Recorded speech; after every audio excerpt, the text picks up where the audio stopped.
anterior falávamos sobre a hermenêutica, trabalhamos no vídeo passado sobre o conceito etimológico dessa palavra, sobre os processos diacrônicos dessa palavra, falamos sobre a evolução linguística e a carga semântica que essa palavra tinha e a carga semântica que essa palavra obteve com o decorrer do tempo.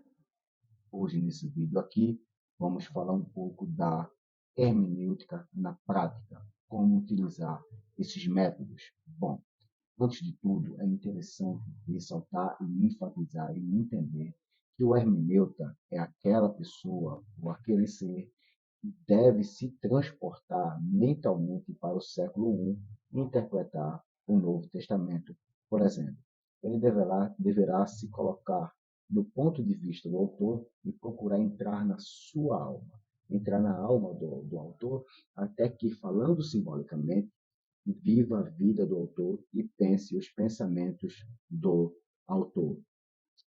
Ele deve pensar o pensamento do autor e proteger-se cuidadosamente do engano bastante comum de transportar o autor para os dias atuais, fazê-lo falar a linguagem do século XXI. Então, o hermeneuta ele tem que ter alguns cuidados que a hermenêutica nos permite que venhamos ter.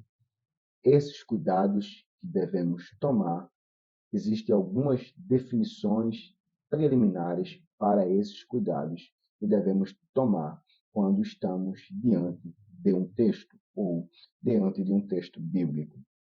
Uma vez que ninguém define estes termos, os vitais de maneira, nós precisamos estabelecer definições antes de prosseguir com uma discussão sobre hermenêutica. Por exemplo, a mente é uma entidade que pode pensar, que pode gerar pensamentos e compreender pensamentos. Essa mente, por conseguinte, transmite um significado e uma forma ou um padrão inteligível de pensamento gerado por essa mente. A linguagem, obviamente gerada pela mente, é uma forma, um padrão inteligível do pensamento, expresso em palavras, símbolos ou outros meios de expressão. A linguagem, como sabemos, ela é uma palavra que se divide em duas partes, língua mais o sufixo que a carrega. O termo língua ou linguagem, quando trabalhamos com linguagem, devemos nos remeter à linguística. É um campo da linguagem que estuda as estruturas da língua.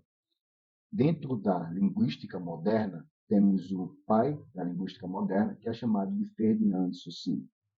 Ferdinand Saussure, ele elabora o que chamamos hoje de linguística moderna e lança um curso no qual atribuem a ele o curso de Linguística Geral. Saussure, ele precisou fazer algumas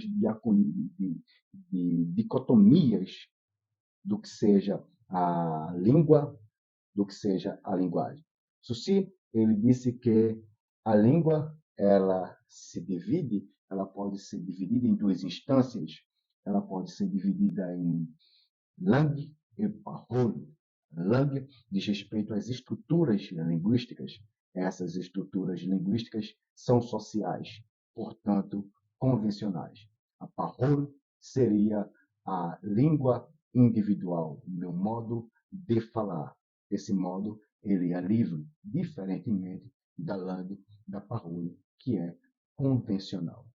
Portanto, trabalhando essa questão da linguagem, os seres humanos, por intermédio do pensamento, eles estabelecem significados e significações, que é o que Ferdinand Saussure chama de signo.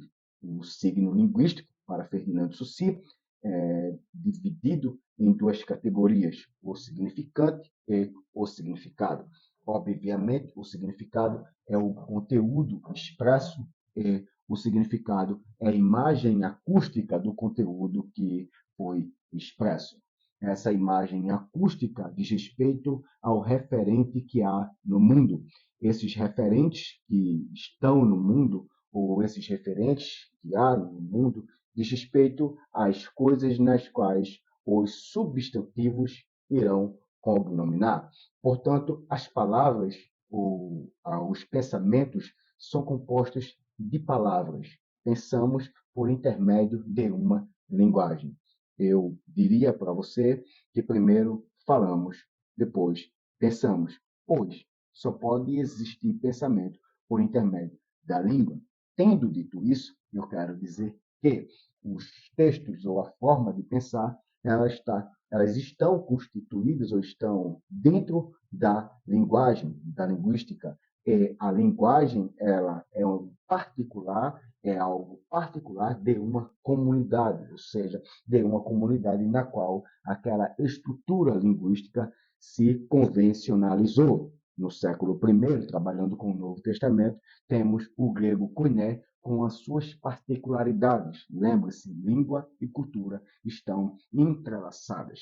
Portanto, um bom hermeneuta ele precisa entender os fenômenos linguísticos dessa língua, do grego, para poder entender, assim, o escritor ou o autor do primeiro século. Entendendo a linguagem, obviamente, ele entende a cultura do autor do primeiro século.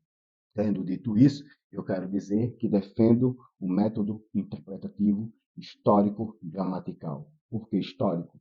Porque essa palavra, quando lida com a hermenêutica, ela diz respeito ao contexto histórico no qual o texto está inserido, tendo em vista que todo texto dialoga com um outro texto, quer texto escrito ou quer seja um texto oral, mas todo texto dialoga com outro texto, e daí temos uma relação de referenciação ou uma relação de intertexto no texto.